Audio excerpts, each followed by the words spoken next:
Hey everybody, good evening. Welcome to the Dungeon Vinyl and Bourbon Lounge. Tonight we're going to do a tasting and review of a bottle I've been really anxious to get my hands on. Going to give you this novice bourbon drinker's honest feelings about this one. This one is one that has burst onto the scene in the past year and not terribly easy to get. You can find it online. I was able to get it from an online retailer. I have not seen this on the shelf in any of my local liquor stores here in East Texas just yet. But the brand, we'll bring it in a little closer to the camera so you can see it, is the Starlight Distilleries. Now this is a special bottle. This is the Mizunara cask, or Mizunara Reserve rather.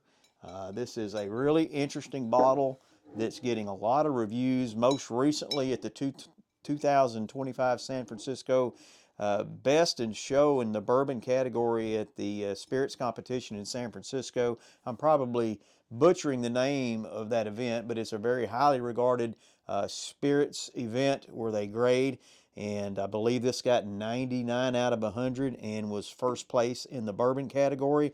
So little background on Starlight Distilleries. They have really started to get on the scene in the last few years. This is an Indiana product, so it's an Indiana bourbon, and they've got a really wide variety throughout their whole brand, and really getting a lot of good reviews, and they start at a very reasonable price point.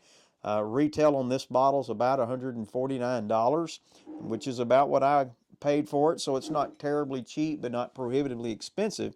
And as you can see, I haven't even opened it yet, so I'm interested to see how this one's going to develop over time after it's been cracked. But I'm going to give you my initial tasting notes and what I pick up on the nose. As far as the bottle is concerned, it's coming in at 112 proof. This is an 8-year aged. It is a Indiana purebred, so it is a blend of a few different bourbons that they have, one of their 4-grain and also a blend of their 3-grain. So, and it's finished the last 6 months of its finish in a Japanese Mizunara cask, which is supposed to give it some real depth, a little spice. I'm not real familiar with what all notes are supposed to be associated with that. I haven't done a lot of reading on it other than to see the advertisements and some of the adulations that's been talked about. Now, I will mention a few other things about Starlight Distillery that I think are worth noting. I was first turned on to them by a good friend of mine that really got me into bourbon this past year or so at a more serious level. And Starlight does a lot of flavored bourbons or whiskeys. And, you know, they do a honey. I think they may have a blackberry. They've got a few different varieties. And generally speaking, my take on flavored whiskeys have not really done it for me. I know Crown's doing a really big business with all their different seasonal varieties, the Crown Vanilla, the salted caramel. They've got a chocolate now. Of course, the blackberry went crazy last year. To me, those are all great mixers, in my opinion, for cocktails. As far as a sipping whiskey, really not my flavor. But what I will say about Starlight is I tried their honey that they do, and my goodness, it was extremely tasty. It did not taste like a whiskey that they made a whiskey and so, well, let's throw a little honey flavor in it. It really felt like it was, I don't know the story on how they make it, but it just felt like it went together. It wasn't an afterthought just to flavor another whiskey. You could tell they put a lot of time and thought into bringing that honey flavor into their whiskey. It wasn't just, you know, thrown in there and you get that artificial, over-the-top taste that overshadows the whiskey itself. So that was a real, to me, a real feather in the cap, Starlight Distillery, and what they're able to accomplish. They've got the Carl T. Huber Select, which is their master's distiller. And this is from batch number 0002.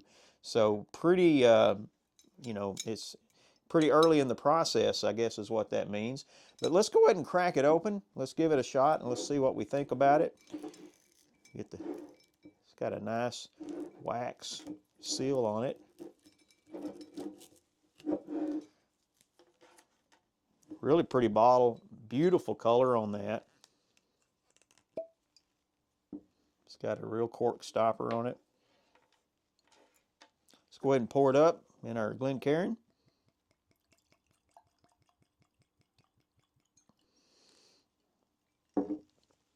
Yeah, that color's definitely there.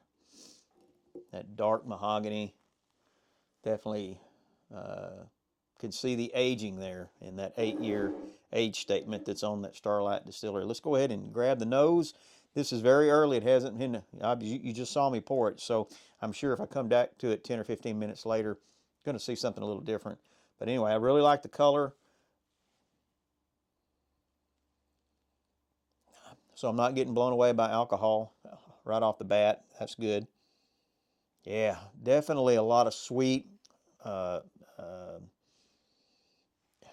baking spices for sure that people talk about. I'm picking up some vanillas, definitely some caramel.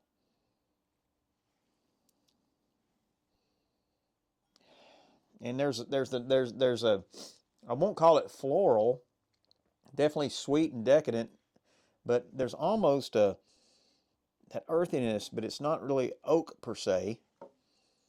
Almost a sandalwood. And I don't even know if that's an appropriate description of any type of bourbon or whiskey. That's just what comes to mind. But really, that's what's great about nosing these things and tasting them and really developing your own taste to see what comes out to your palate. Yeah, very pleasant on the nose. Let's see what the first sip is like.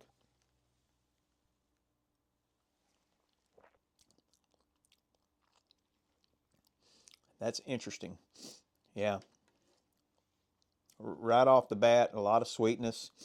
Definitely those baking spices. I'm picking up some vanilla, some caramels, a little bit of cinnamon.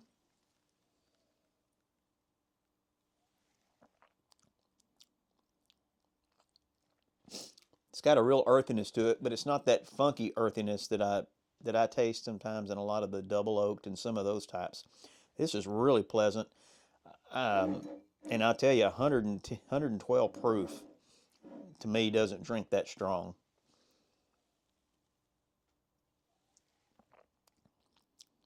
That is quite delicious. I'm really enjoying that. Um, Good viscous mouthfeel. Coat your mouth immediately so you really get to take on that finish. The finish hangs around. I'd say it's a medium finish. It doesn't last forever, but it's not short. Um, I think I've only had one other Mizunara cask finished, and it didn't blow me away. And I've heard that that can be a difficult process when you're finishing a whiskey using that. And it feels like to me that Starlight Distilleries has maybe figured it out. Maybe the folks at the San Francisco Spirits Competition knew what they were talking about. Yeah. And that drink's so easy. Yeah, 112 proof, very approachable from a proof standpoint for just about anybody that's trying to get into a premium bottle of bourbon.